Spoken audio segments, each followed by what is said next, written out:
embaixo. Aqui embaixo.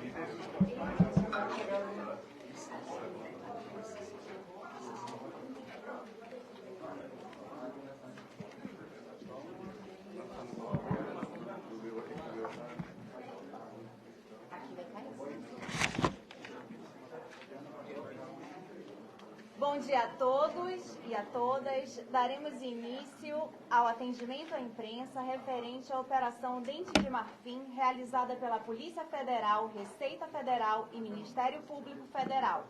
Compõe o dispositivo da coletiva o delegado regional de Polícia Judiciária, Sávio Pinzon, o chefe da Delegacia de Repressão à Corrupção e Crimes Financeiros da Polícia Federal, João Marcelo Shoa, o delegado da Receita Federal em Manaus, Eduardo Badaró.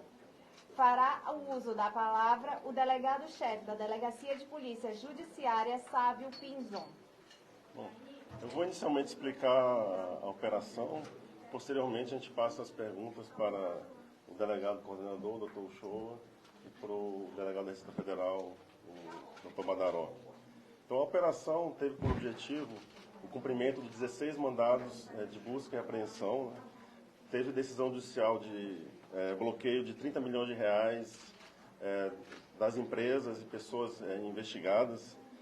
A investigação sobre crimes de sonegação fiscal, falsidade ideológica, lavagem de dinheiro e corrupção.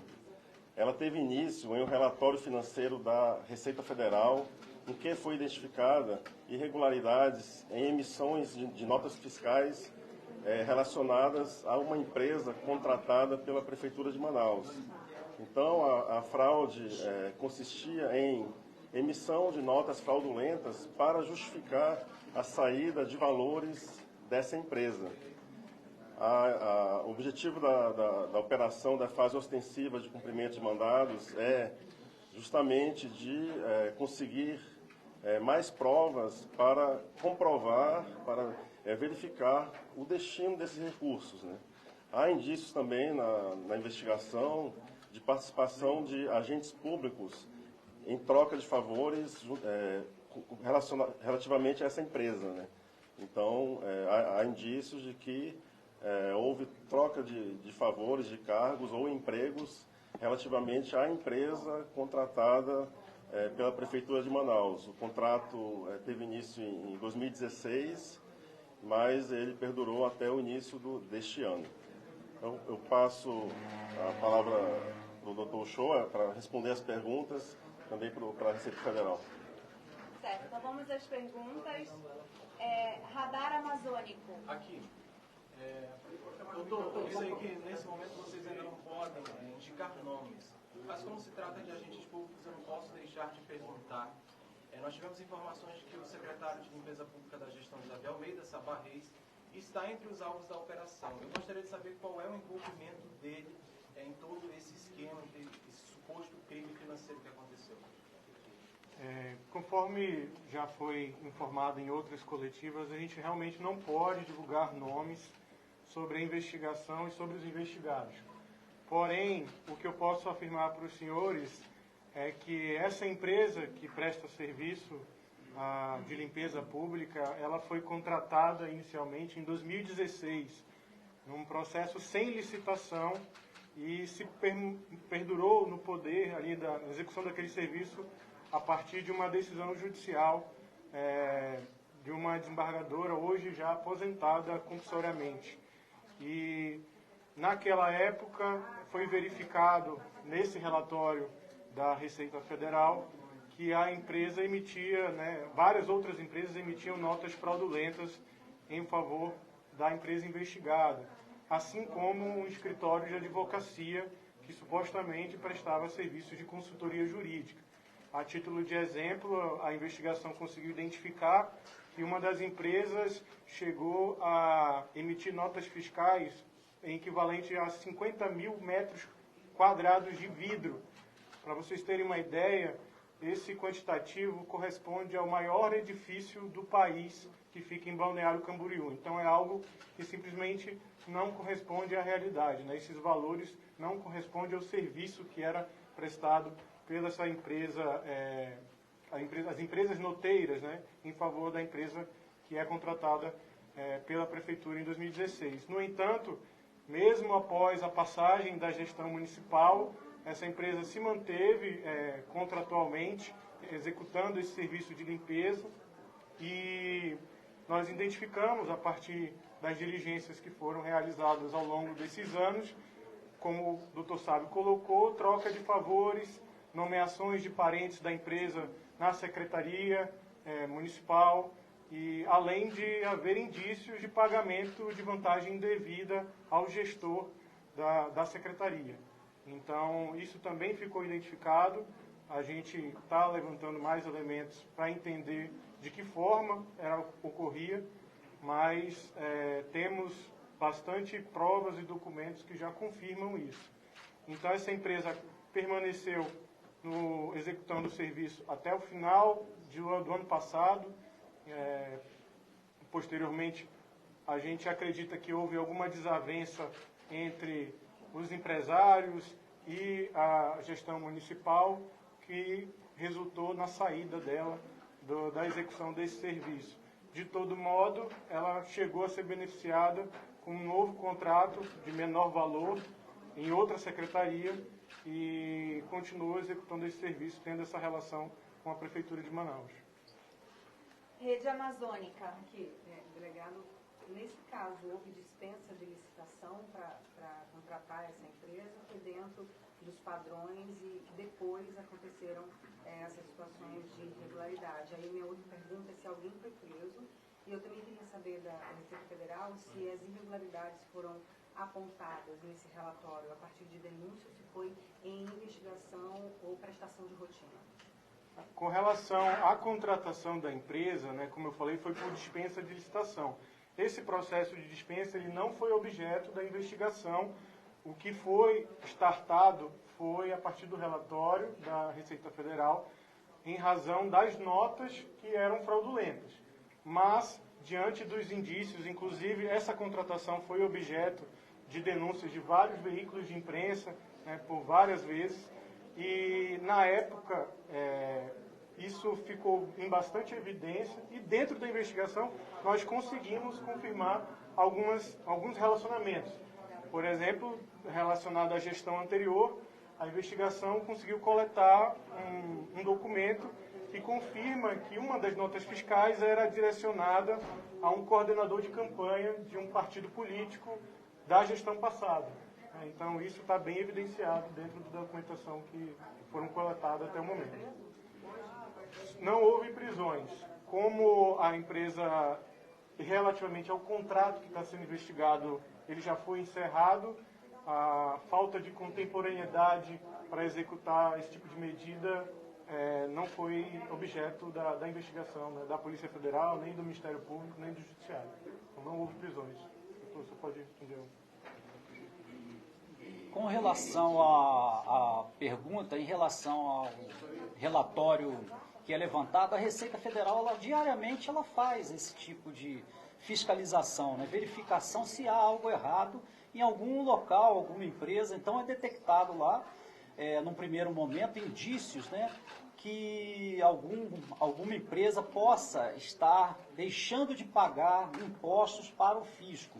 Então, daí se aprofunda nesse estudo e emite-se um relatório. Por quê? Por vezes, nessa fiscalização da Receita Federal, nós nos deparamos também com crimes, em tese, coisas que podem, a suspeita de que estejam ocorrendo crime. Então, por isso, essa ação conjunta com a Polícia Federal, o Ministério Público, para que possa, a gente aí dentro do âmbito da Receita Federal, possa ser recuperado, prosseguir com a fiscalização para que a gente possa recuperar aí em torno de 21 milhões de impostos que deixaram de ser pagos aos cofres públicos. Então, a gente tem que fiscalizar para recuperar esses valores. Essa observação, todo esse trabalho começou lá em 2016 ou já foi bem depois? Não, foi um pouco depois, Então, aí o levantamento ele vai de acordo com o que vai se encontrando lá na fiscalização e vai se abrindo os prazos, de coleta de dados. Mas ele foi um pouco antes disso aí, pouco depois. Não, esse relatório aí para ele sair, essa análise já vem há uns 2 anos sendo trabalhados. Portal O Poder. Aqui. Henrique, Portal Poder. Eu queria saber se essa investigação parou por aqui, vai continuar, tem um prazo para vai durar.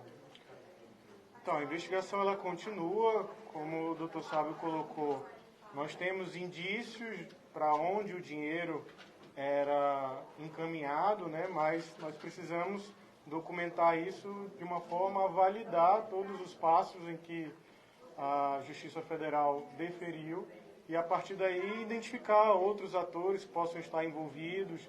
O material que está sendo arrecadado no dia de hoje será objeto de análise pela equipe de investigação para identificar e confirmar as hipóteses criminais que nós levantamos ao longo desses últimos anos.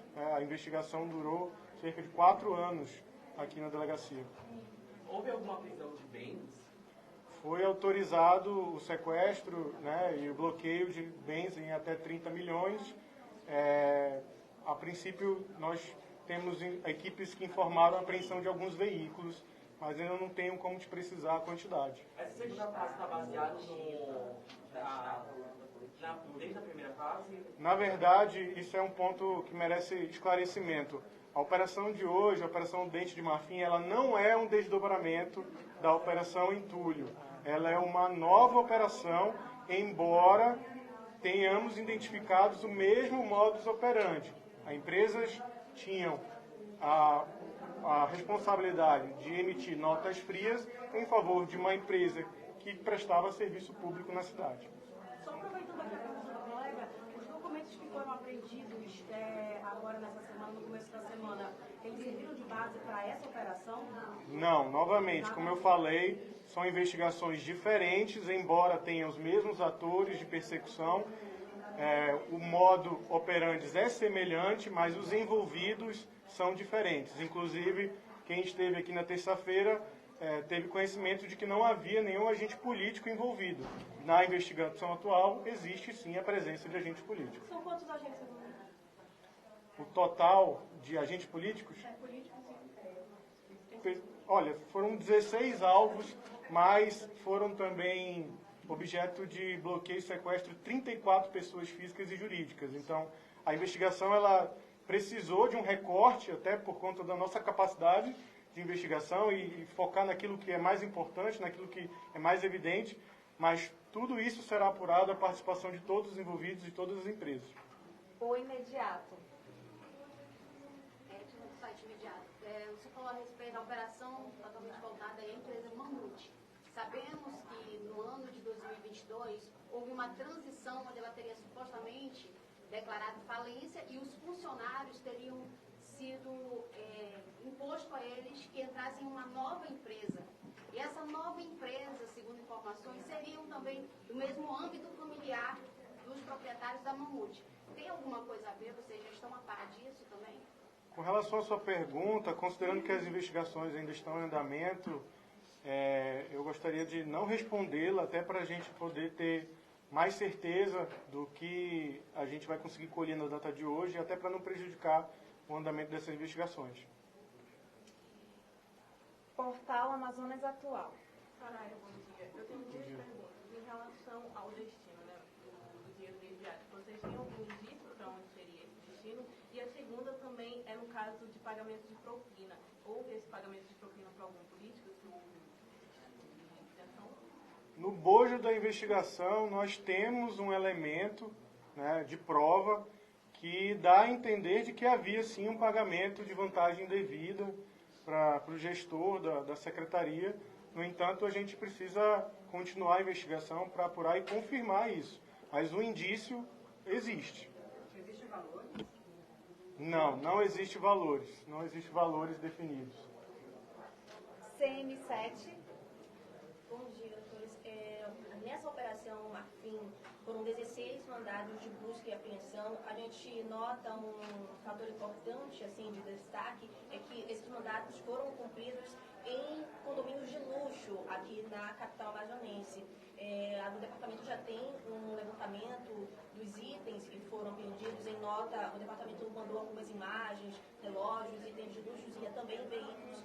E também se esses mandatos de busca e apreensão foram em residências de empresários e também pessoas ligadas até mesmo a políticos aqui do Amazonas. Sim, os mandados de busca e apreensão eles foram realizados na casa de empresários, da empresa investigada e de alguns agentes políticos. Com relação à quantidade de bens e valores apreendidos, as equipes ainda estão em diligência, então não tenho como te dar essa informação de forma precisa no momento, mas sim, temos conhecimento que já houve arrecadação de alguns veículos de luxo, de relógios, entre outros bens de alto valor. E 30 milhões de bloqueio. Sim, exatamente. A Justiça Federal também deferiu 30 milhões de bloqueio de contas bancárias, de ativos financeiros, de embarcações e vários outros bens por via sistema, né? Diário da Capital. Eu queria saber se houve algumas prisões, né, na Operação Entulho. Eu queria saber se essas pessoas continuam presas, se elas podem ser soltas e se elas soltas podem atrapalhar as investigações. Olha, como eu falei aqui já algumas vezes, as operações elas não são conectadas. Embora tenham tramitado na mesma delegacia, inclusive eu apoiei a equipe que deflagrou a Operação Entulho, são investigações diversas. Então, eu não tenho como te responder, já que é uma outra autoridade policial que está responsável pelo procedimento.